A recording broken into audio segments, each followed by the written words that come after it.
ಅಲ್ಲ ಇವಾಗ ನಿನ್ ಕಡೆ ನೀನ್ ನಿಲ್ಸ್ಕೊಂಡ್ರೆ ನನ್ನ ಟೈಮ್ ವೇಸ್ಟ್ ಆಗಲ್ವಾ ಅಂತ ಇಟ್ಕೊಂಡ್ರೆ ನೀವೇ ಅಲ್ವಾ ಸರ್? ಅದಕ್ಕೆ ಇವಾಗ ಪ್ರಾಬ್ಲಮ್ ಸಾಲ್ವ್ ಮಾಡ್ಬೇಕಾದ್ರೆ ಯಾರು ಮತ್ತೆ ಮಾಡ್ಬೇಕಲ್ವಾ? ನಾನು ಏನು ಕೇಳ್ತಾ ಇಲ್ಲ ಸರ್, ಬೇರೆ ಏನು ಕೇಳ್ತಾ ಇಲ್ಲ. ಅಲ್ಲಿ ಕೇಳ್ಕೊಂಡ್ರೆ ಅಟ್ಲೀಸ್ಟ್ ಇವ್ರು ಕಳ್ಸಿ ನಾನು ಜೊತೆಗೆ ಹೋಗ್ತೀನಿ ಸರ್.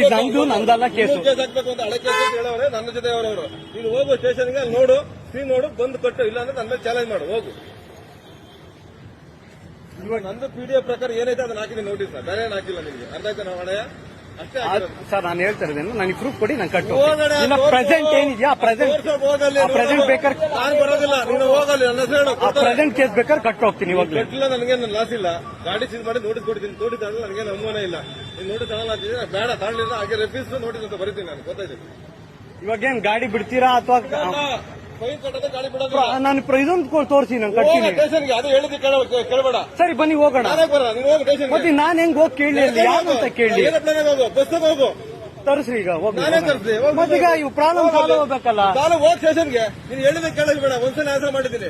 ಸ್ಟೇಷನ್ಗೆ ಹೋಗು, ತೋರ್ತಾರೆ, ಬಂದು ಫೈನ್ ಕಟ್ಟು, ಇಲ್ಲಾಂದ್ರೆ ನನ್ನ ಚಾಲೆಂಜ್ ಮಾಡು, ಹೋಗು. ಹೇಳಿದ ಹೇಳಕ್ ಹೋಗ್ಬೇಡ. ನೋಡಿ ಈ ತರ ಎಲ್ಲ ಹೇಳ್ತವ್ರೆ ಪೊಲೀಸರು. ನೀವೇ ಇದಕ್ಕೆ ಆನ್ಸರ್ ಮಾಡಬೇಕು.